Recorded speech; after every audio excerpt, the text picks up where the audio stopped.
Alors après avoir appris à soigner ses bobos de santé, on en vient aussi aux problèmes matériels, problèmes d'argent, de manque, de limitation.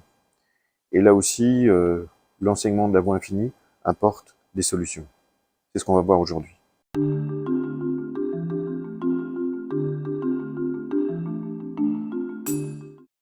Alors dans son livre Conscience de guérison, Joël écrit « Avant tout, nous devons connaître ces principes.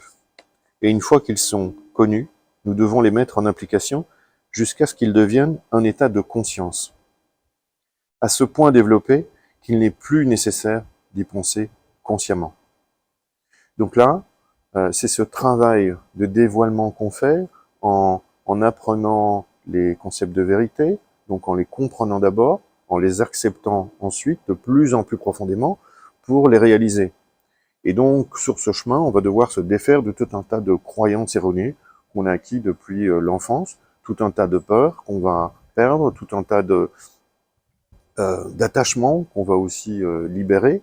Et donc, petit à petit, en fait, on va élever notre conscience jusqu'à cet état qui n'est pas un état fini, qui est toujours un état en progression, qui est où, en fait, on est cette conscience, et donc on n'a plus besoin de faire.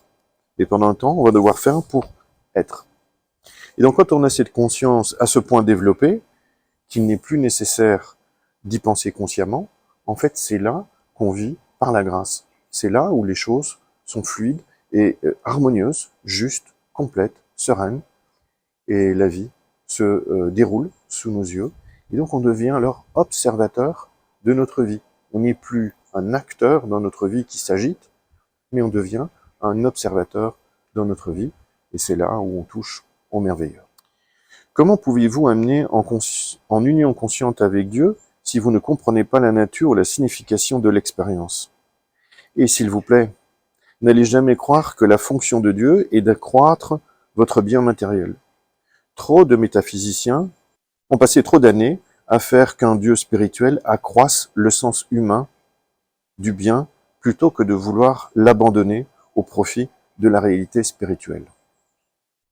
Donc par là, il faut comprendre que tant qu'on cherche à avoir de l'argent, on ne l'obtiendra pas. Tant qu'on cherche à avoir plus de choses, on ne l'obtiendra pas parce qu'on manifeste une forme de vide, un manque de réalisation que tout est déjà là. Tout était déjà là au niveau spirituel. Et c'est en se connectant intérieurement, donc en réalisant cette unicité avec cette conscience Dieu, qu'alors les choses se déversent. Une fois que vous pourrez comprendre la nature du bien spirituel, le bien humain sera bien peu de choses dans votre expérience. Il sera toujours là, et vous le savourez dans une certaine mesure. Mais je puis vous assurer que ce ne sera dans une faible mesure. Donc, quand on touche à ce merveilleux, on se rend compte alors qu'il y a quelque chose de plus waouh que simplement chercher à avoir plus et plus de choses. Même si ces choses vont être là, même si ces choses seront présentes dans notre vie, mais elles ne deviendront plus le sens de notre vie. On cherchera autre chose. Il y a un royaume céleste, il y a un royaume spirituel, il y a un sens spirituel de la vie. Il y a un sens spirituel du corps, de l'être et de l'approvisionnement. L'argent n'est pas le revenu. Il y en a trop parmi vous qui savent que l'argent a des ailes et qu'il est prompt à s'envoler. L'argent n'est pas le revenu, il n'est pas une forme de revenu dans notre expérience.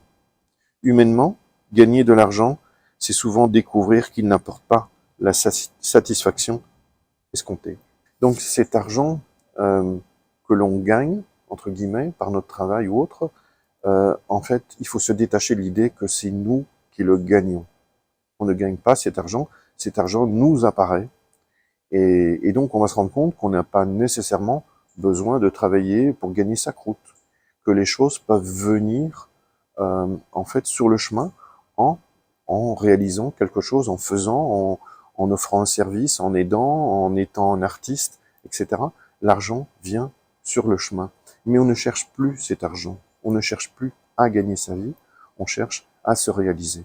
Et sur ce chemin, alors, si on est juste sur ce chemin, les choses s'assemblent à la perfection et tout nous sera donné. Et même après que vous l'ayez obtenu, il ne remplit pas ses promesses, il n'accomplit pas toujours ce qu'il promet de faire. Pour nous, sur le sentier spirituel, il faut réaliser que ce que nous cherchons vraiment, c'est cette conscience de la présence de Dieu, parce qu'elle nous amène tout ce que nous pensions auparavant que l'argent pouvait nous apporter. Et le plus souvent, elle nous apporte aussi l'argent. Mais ce n'est pas la chose importante. Il y a des valeurs spirituelles et vous pouvez jouir de ces valeurs avec peu ou pas d'argent, sans même penser à l'argent. Donc une fois qu'on comprend que l'argent n'est pas la finalité, et comme Joël l'a repris souvent dans ses livres, il faut savoir si on cherche Dieu ou si on cherche Mammon, donc le dieu de l'argent. En fait, on doit se dépasser de cette quête de l'argent ou de cette vie qui est une recherche permanente de plus et plus d'argent dans lequel on pense qu'on trouvera un bonheur. C'est pas le cas, donc c'est en cherchant Dieu, en cherchant cette conscience en nous, que tout apparaît à la perfection. Et c'est ça, la compréhension. C'est ça aussi que Joël explique en termes de donner, faire la dîme. Donc c'est en donnant, en ouvrant une voie en nous, en donnant. C'est le don de soi qui permet aussi de recevoir. C'est la démarche mécanique qui peut amorcer aussi ce processus de plus, d'abondance dans la vie. Donc, quand on rencontre des gens dans la voie infinie qui demandent des tarifs pour des prestations ou qui demandent des dons tarifés qui ne sont que des prestations déguisées, on comprend un peu moins leur approche et donc on se dit qu'ils n'ont peut-être pas tout compris ou en tout cas pas incarné ce message. Voilà. Alors peut-on vivre de cette façon, d'une façon beaucoup plus altruiste? Alors dans son livre L'altruisme, le business model du XXIe siècle, Isaac Gates en fait aborde ce point et présente tout un tas d'exemples où dans la société, les entreprises commencent à fonctionner de la sorte. Alors si vous me regardez depuis quelque temps et que vous appréciez ces vidéos, je serais bien curieux de savoir d'où vous êtes. Donc mettez dans la zone commentaire là en bas votre pays ou votre région, d'où vous êtes, ce serait sympa.